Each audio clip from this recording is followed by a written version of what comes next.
Willow is downloading a 2-hour movie. The function y equals 1.5 minus 0.0625x represents the number of gigabytes left to download after x minutes. How long will it take her to download the entire movie? Identify the domain and range and describe their significance.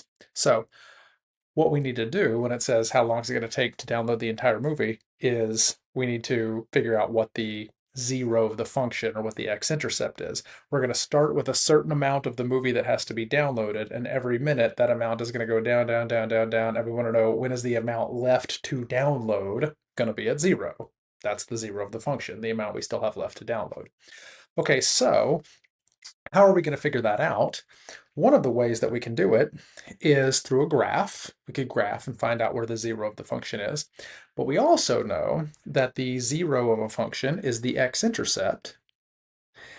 And we know that the x-intercept happens when y equals 0. So there are two different ways that you could solve this one. I'm going to show how to solve it by graphing because that's the way we've learned so far. But off to the side, I'm going to say that if you are already familiar with how to solve equations, which is something that I haven't discussed a lot with you this year, but you may be familiar with it from previous math classes, you could take our y equals 1.5 minus 0.0625x. We could take this equation and substitute 0 in place of the y and solve it for x. And that is one of the ways that you can get the answer without graphing. That's perfectly acceptable too. Okay, but let's solve by graphing because that's what we've been doing. And we graph by making an XY table. And we're going to pick just a few values of x that we'd like to use. I really like to use the value 0, as you know, just because 0 is really easy to plug in. So let's do 1.5 minus 0.0625, and then we're going to multiply that by 0. And it turns out 1.5 minus 0 is going to give us, not 0, duh, it's going to give us 1.5.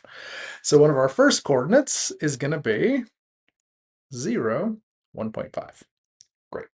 Okay, so now we have to come up with some other points that we're going to use to graph this, and keep in mind that whatever points we pick are going to get multiplied by 0.0625, which is an unpleasant number to multiply by. So we want to make sure that we're picking some things that are smart for us to multiply by. And one thing that's really easy to multiply decimals by is 10. So let's try that next. So this will be 1.5 minus 0.0625 times 10. And so the reason that this is easy to do, and I'm going to show my work just right underneath it here, is that multiplying by 10 just moves the decimal over one spot. So our 0.0625, we just slide the decimal one place over, and instead of 0.0625, it's just going to be 0.625. So we're going to do 1.5 minus 0.625, which I solved before I started recording, and got 0.875. So this coordinate is not my favorite in the world. 10 and 0.875. I do not love this coordinate, but it's okay. 0.875, we can work with it. And then the last point I chose to pick was 20, which is still a multiple of 10. So what I can do is I can take what I got for 10 on the last one, and I'm still going to move the decimal over that one spot, but instead of being 0.625, it's going to be 0.625 doubled. That's what I can do with 20. So it's not quite as elegant as multiplying by 10, but it's close. And the way that I'm doing this is just if you did not have access to a calculator, this is how you would do it. If you had a calculator, then you would certainly not do it this way. You would just use the calculator as opposed to trying to pick these easy numbers. So I worked this one out beforehand and got 0.25, which is almost the end.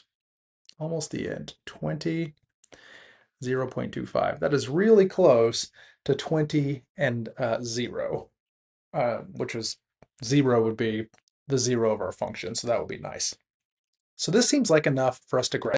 So I'm going to go ahead and sketch my graph.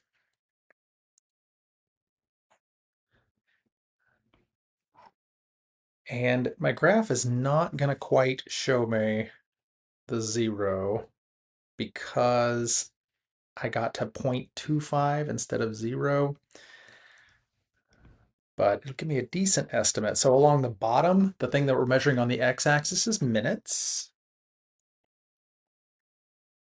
And the thing that we're measuring on the y-axis is going to be the number of gigabytes left. Remember, she starts off at 1.5 gigabytes. That's how long her 2-hour movie was, 1.5, which is why our line starts at 0, 1.5.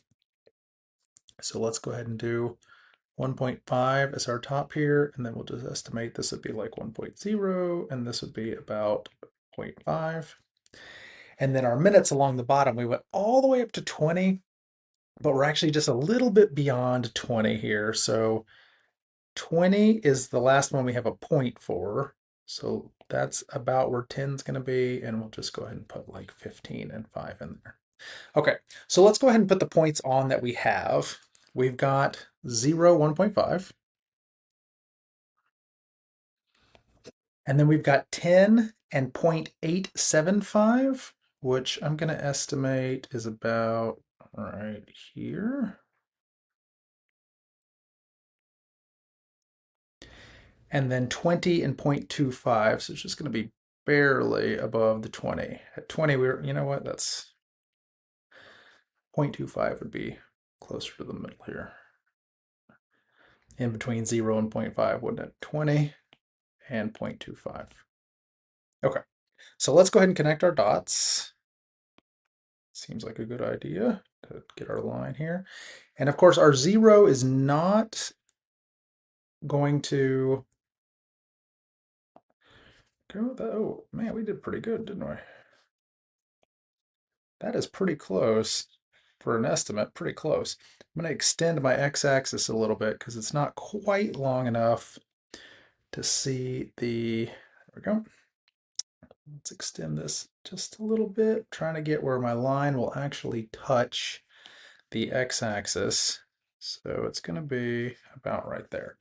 Okay, so this is the point that I'm interested in right there. That is the 0 of the function. Okay, that's the spot where the line, oops, suppose I need to move this. That is the spot I indicated right there where the line crosses the x-axis. That's the 0 of the function. So I know it's going to be more than 20. How much more than 20? How am I supposed to figure out where that is? Well, a couple of strategies we can do here. The strategy I like the most is solving it algebraically. It's more than 20, looks like it's going to be less than 25 or maybe right at 25. How can I figure out exactly where it is? We're going to do what I said you could do right at the beginning. Now we're at that point.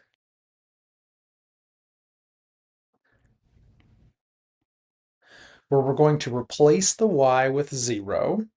So instead of y equals, we're going to do 0 equals. And we're going to see if we can figure out what the solution to this equation is. There are two different things we could do here. We could either add the 0.0625x on both sides using the addition property of equality, or we could subtract the 1.5 on both sides using the subtraction property of equality. Either one is fine. I'm going to use the addition property of equality for two reasons. The first reason is that using the addition property of equality will save me from dealing with negatives, which is always nice. The other reason using the addition property of equality is nice is that I end up with my x on the left side, which is generally where we like it. Okay, so we've got 0.0625x equals 1.5. Now we're going to use the division property of equality, and we'll just divide both sides by 0.0625.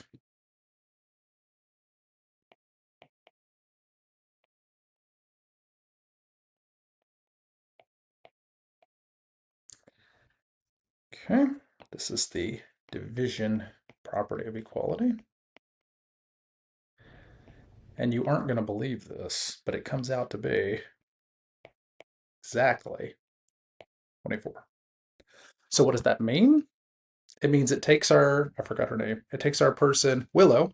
It takes Willow 24 minutes. It will take 24 minutes to download the movie.